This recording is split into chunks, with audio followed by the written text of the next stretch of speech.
আসিফ মাহমুদ সেই মিমের সাথে দাঁড়িয়ে নামাজ পড়লো। আসলে শুরু থেকে যখন আমি যতটুকু দেখলাম সেটা হচ্ছে, যখন পিছনে জায়গা হচ্ছিল না তখন বলছিল যে একজন ব্যক্তি সামনে আসেন, তোরই জায়গা হয়ে যাবে। বেশি কাদাকাদি হলে নামাজে আবার পড়তে আবার যেহেতু গরমের দিন কষ্ট হয়ে যাবে, সেই জন্য মূলত তাকে সাথে একজনকে আসার জন্য বলছে। সে প্রেক্ষিতে দু তিনজন লোক তাকে ঠেলে সামনে দিয়ে দিল, সেও সামনে চলে আসে। ঠিক আছে, এক্ষেত্রে আমার মন্তব্য হচ্ছে, যখন তাকে সামনে দিল তখন তারও প্রয়োজন ছিল আশেপাশে কাউকে দেখে তাকে সম্মানের সাথে সামনে একটু এগিয়ে দেওয়া, যে ভাই আপনি যান সামনে। আবার আমার ব্যক্তিগত দৃষ্টিকোণ থেকে আমি যতটুকু দেখি, সমালোচনা নয়, এটা সংশোধনের উদ্দেশ্যে একটা সমালোচনা বলতে হয়। ওনার ড্রেস আপটা ঠিক আছে, ফাইন চেক করছে, কিন্তু ওনার যেভাবে উনি আল্লাহর সামনে উপস্থাপন হওয়া দরকার, নিজে উপস্থাপন করা প্রয়োজন ছিল, সেভাবে তিনি নিজেকে উপস্থাপন করতে পারেন নাই। এক না বলে উনি মাথায় টুপি দেন নাই, এবং কি একজন আর তার পাশাপাশি তার হাতের ইয়ে থেকে গিরের উপরে তার ইয়েটা ছিল, যেটা বড়ানো ছিল, যেটা উনি সবসময় করেন, সব জায়গাতে উনি এইভাবে করেন।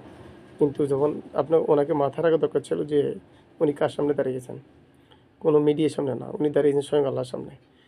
সৃষ্টিকর্তার সামনে দাঁড়ানোর ক্ষেত্রে কিছু আদব আছে, সেই আদবটা যদি উনি রক্ষা না করতে পারেন, তাহলে তো তিনি সৃষ্টিকর্তার সাথে ব্যাধি করছেন। সেই জন্য বলবো যে এইসব বিষয়গুলো নিজেকে একটু সংশোধন করা প্রয়োজন। সব জায়গায় যদি এইভাবে উপস্থাপন করা হয় তাহলে সেটা হয়ে যাবে আদবের খেলাফ, এবং কি সৃষ্টিকর্তা আমার আপনার প্রত্যেকটি নিঃশ্বাসের মালিক, প্রত্যেকটি সেকেন্ডের মালিক। এই জন্য ওনার সামনে দাঁড়াতে হলে আপনাকে অবশ্যই একটা নম্রতার সাথে এবং কি নিজেকে ওইভাবে উপস্থাপন করে দাঁড়াতে হবে, সেই বিষয়টা মাথায় রাখা প্রয়োজন। কিন্তু উনি সামনে যে আসলো, ওনার উচিত ছিল উনি ওনার সামনে সাথে যারা আছে ওনার বয়োজ্যেষ্ঠ আরও অনেক লোক আছে তাদেরকে সামনে এনে দু একজনকে বলা যে ভাই আপনি সামনে যান, আমি যাব না। এটা না করে উনি সামনে চলে আসলেন, এই জন্য উনি সমালোচনা চোখ পড়লেন।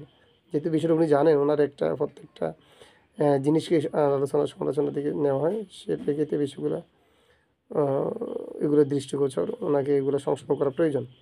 এই জন্য আশা করব এইসব বিষয়গুলো সংশোধন হলে আশা করি আপনার জীবনে নতুন একটি মাত্রা যোগ হবে।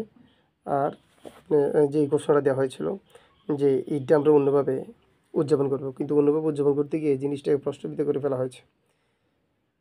যেমন উনি এখানে মূর্তি স্থাপন করা হয়েছে, অনেকে মূর্তি দিয়ে বিভিন্ন ধরনের প্রতিকৃতি দিয়ে নেওয়া হয়েছে, যেটার বিরুদ্ধে সারা বাংলাদেশের মানুষ যুদ্ধ করেছে। সেটা আবার নতুন করে এনে প্রশ্নবিদ্ধ একটা জায়গা করে দিল। সেটা জাতির জন্য আসলে প্রশ্নের একটা বিষয়, প্রশ্নবিদ্ধ একটা বিষয়। এগুলা যদি আমরা সংশোধন না করতে পারি তাহলে এগুলা আপনার অপূরণীয় থেকে যাবে, এবং কি এর জন্য জাতির কাছে এগুলা প্রশ্নবিদ্ধ হয়ে যাবে। এই জন্য আশা করি এইসব বিষয়গুলো কোনো একটা কাজ করার পূর্বে অবশ্যই চিন্তা ভাবনা করে ডিসিশন নিতে হবে, আসলে কোন কাজটা আমার দেশের জন্য মঙ্গলজনক আর কোন কাজটা সমালোচনার মুখে পড়বে না, সেই বিষয়গুলো মাথায় রাখতে হবে। যেহেতু বর্তমানে পরিস্থিতি অত্যন্ত খারাপ, আল্লাহ প্রত্যেকটি বিষয়ে আমাদেরকে সঠিক বুঝদান করুক, সকল বলে আমিন। আসসালামু আলাইকুম।